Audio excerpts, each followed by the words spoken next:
साल 2025 का बॉलीवुड अगर एक तस्वीर में समेटा जाए तो उसमें चमक दमक के बीच एक गहरी असहजता साफ दिखाई देती है।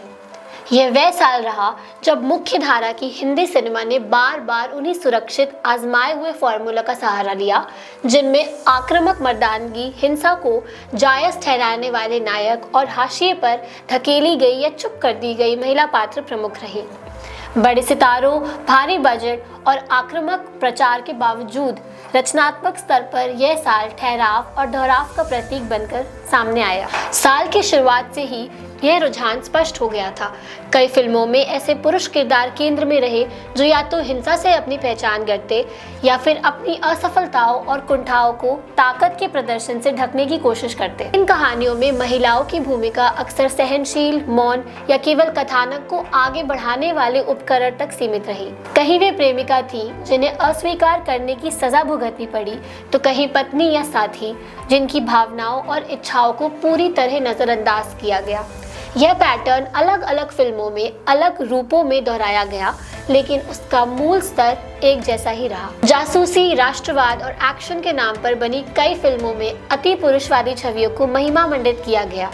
नायक ऐसे दिखाए गए जो मारने काटने में सक्षम हैं और जिनकी हिंसा को देशभक्ति, कर्तव्य या निजी आघात के नाम पर सही ठहराया जाता है। दिलचस्प बात यह रही कि इनमें से कई फिल्मों बॉक्स ऑफिस पर ठीक ठाक प्रदर्शन करती रही, जिससे यह धारणा और मजबूत हुई कि यही सुरक्षित रास्ता है। नतीजन निर्माता और स्टूडियो जोखिम लेने से और भी कतराते दिखे। 2025 का एक और बड़ा चेहरा रहा सीक्वल और तथाकथित स्पिरिचुअल सीक्वल का बोलबाला। चाहे कहानी की जरूरत हो या ना हो, पुरानी फिल्मों के नाम, किरदार और ब्रह्मांड को खींच तान कर आगे बढ़ाया गया। कई मामलों में यह साफ लगा कि रचनात्मक मजबूरी से ज्यादा यह व्यावसायिक गणित का परिणाम है। कुछ सीक्वल इतने थके हुए और दोहराव भरे थे कि यह दर्शकों के धैर्य की परीक्षा लेने लगे। हास्य के नाम पर स्त्री विरोधी चुटकुले, विवाहेतर संबंधों को मजाक की तरह पेश करना और उम्रदराज पुरुषों की कामुक कल्पनाओं को सामान्य बनाना इस साल भी बड़े पर्दे पर जगह पाता रहा। इन सब के बीच प्रेम कहानियों ने भी वापसी की, लेकिन वे भी विरोधाभासों से भरी रही। एक और कुछ फिल्मों ने भावनात्मक जुड़ाव, संगीत और युवा पीढ़ी के रिश्तों को ईमानदारी से दिखाने की कोशिश की, तो दूसरी ओर कई रोमांटिक कथाएं पुरानी जहरीली धारणाओं को ही दोहराती रहीं। अस्वीकार किए जाने पर हिंसा या आत्मविनाश की धमकी देने वाले पुरुष पात्रों को रोमांटिक नायक के रूप में पेश करना आज के सामाजिक संदर्भ में और भी परेशान करने वाला है। ऐसे समय में जब वास्तविक जीवन में रिश्तों को लेकर हिंसा और दमन की खबरें आम हैं, सिनेमा का यह रवैया सवाल खड़े करता है। हालांकि यह कहना भी गलत होगा कि 2025 पूरी तरह निराशाजनक रहा।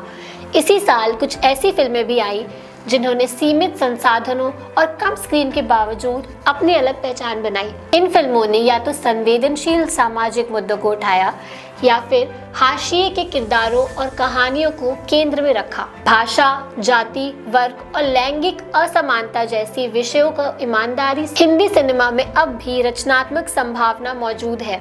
इनमें से कई फिल्मों को पर्याप्त थिएटर रिलीज नहीं मिलती या उन्हें सीधे OTT प्लेटफॉर्म तक सीमित कर दिया गया। महामारी के बाद के दौर में बॉलीवुड जिस तरह सेफ प्ले की मानसिकता में फंसा दिखा, 2025 उसमें एक और उदाहरण जोड़ता है। जोखिम से बचने की इस प्रवृत्ति ने न सिर्फ नए प्रयोगों की गुंजाइश कम की, बल्कि उन कलाकारों और कहानीकारों के लिए भी जगह सिकोड़ दी जो स्थापित ढांचों से बाहर काम करने चाहते हैं। बड़े पर्दे पर बार बार वही चेहरे, वही टोन और वही नैरेटिव देखने से दर्शकों का एक वर्ग भी उबता हुआ दिखा, भले ही टिकट खिड़की पर उसकी पूरी तस्वीर ना दिखती हो। साल के अंत में जब पूरे परिदृश्य पर नजर डालते हैं तो एक तरह का आत्मबंधन जरूरी लगता है।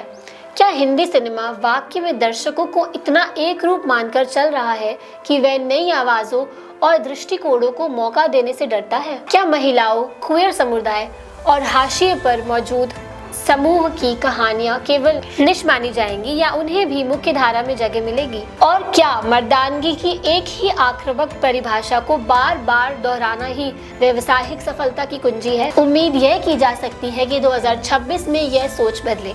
शायद यह साल हो जब सिनेमा डर से नहीं बल्कि जिज्ञासा और साहस से संचालित हो। जहां कहानियां सिर्फ ताकत और हिंसा के प्रदर्शन तक सीमित ना हो, बल्कि मानवीय संवेदनाओं, विविध अनुभवों और नए विचारों के लिए भी जगह बनाए।